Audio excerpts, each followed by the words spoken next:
people all the time will ask me, okay, what's the secret, right? Why all this success and why now? You hear stories all the time. Enrollment is decreasing. Schools are closing. Well, why not Benedictine College, okay, in Atchison, Kansas? And our people ask me that question all the time, Jared. My answer is pretty simple. We really looked at two things, okay? And everything about these two things informs everything that we do. Number one, we embraced our mother. And the second thing we did, we embraced our mission, okay? When I say that we embraced our mother, what I mean by that is we decided to put the entire college into her hands. We consecrated the college to the Blessed Virgin Mary 10 years ago. We reconsecrated the college to her on the 5-year anniversary. We actually literally had 1,000 students circle the campus, okay, and they prayed a simultaneous rosary. When the rosary was done, we gave them each Pope-blessed miraculous medals that they then buried in the ground, and her graces would surround the campus, so her and really give us a lot of blessings. That's unbelievable. Yeah, I mean, what they're taking part in is I love the long tradition of the Benedictines and what we stand for. And when you come to campus, you literally feel it. I mean, that was one of the things that really attracted me here is the depth of the faith life, the depth of the long tradition that you're participating in. And these students, getting to just be formed in that is just such a beautiful thing. And one of the things I really love too is that some of the miraculous medals are buried into the concrete itself, right? Right, that's exactly right. We have little areas along the concrete. You can see where those miraculous medals are buried. So we're that's a constant reminder.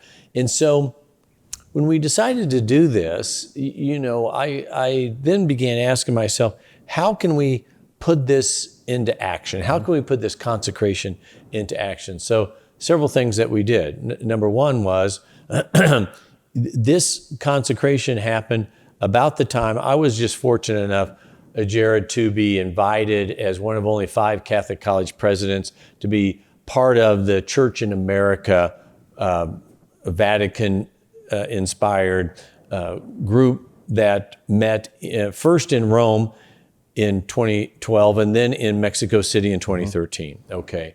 And so in 2013, I know I was going to go to Mexico City. I know I was going to go to Our Lady of Guadalupe. I was going to see the tilma. So I started reading up on Our Lady of Guadalupe. And at one point in time when she was appearing to St. Juan Diego, she said, there are many I could send, but you're the one I've chosen for this task. There are many I could send, but you are the one I've chosen for this task. And so that has been on my heart. And so when I came back from that, we consecrated the college to her. I then decided I was going to put that into action. And so now when a student applies to Benedictine, and they are accepted, if they're accepted, I get their acceptance letter and I sign that letter. But before I do, I look at the name at the top of the letter. I say their name out loud. And as I sign my name, I pray a Hail Mary for that student, okay, specifically, that Mary will intercede on their behalf and bring them to Benedictine College.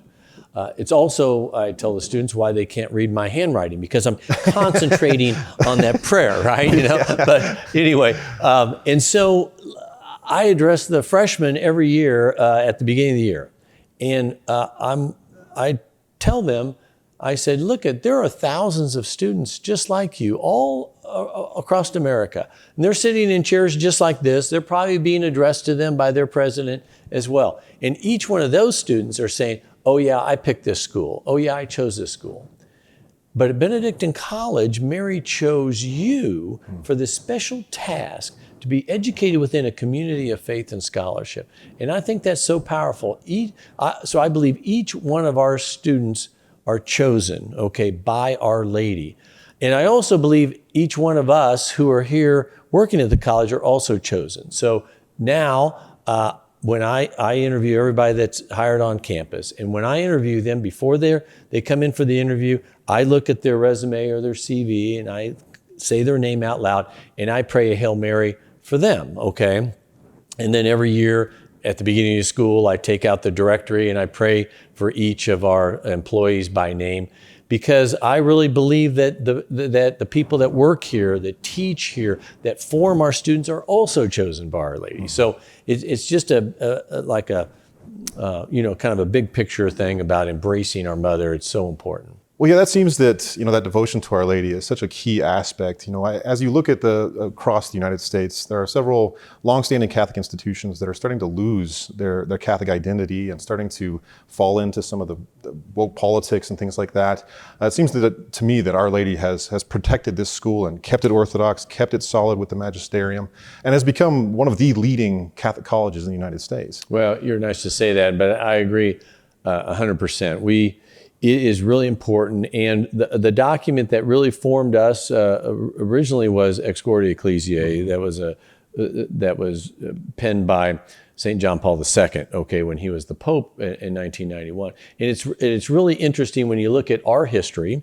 It's really an interesting concept of embracing what the Church has asked us to do. Okay, so in the late 1960s, early 1970s, a group of Catholic administrators came up with what was called the Land O'Lakes document. Okay, and generally, I would generically say it was a document in which there was this belief that in order to get respect in the academy, okay, that in essence Catholic schools had to put their faith on the shelf here and go all in on academic excellence, okay? And so that became a kind of a blueprint for Catholic education, all right, Catholic higher education. We followed that blueprint, and our enrollment went from one of the highest at the time to one of the lowest, and went down and down and down until 1991. We had 570 students at Benedictine College.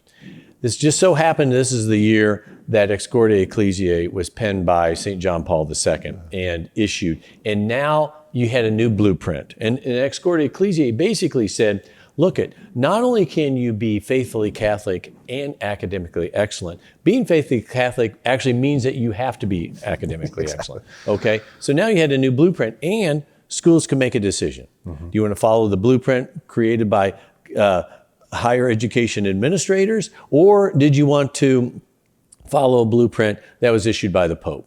We chose to follow the Pope's blueprint, and from that moment, we went 570 students, and we continued to grow, and we'll be over 2,200 full-time undergraduates now. Wow. And so, because it works, and we wanted to follow the Pope and do what the Church has asked us to do,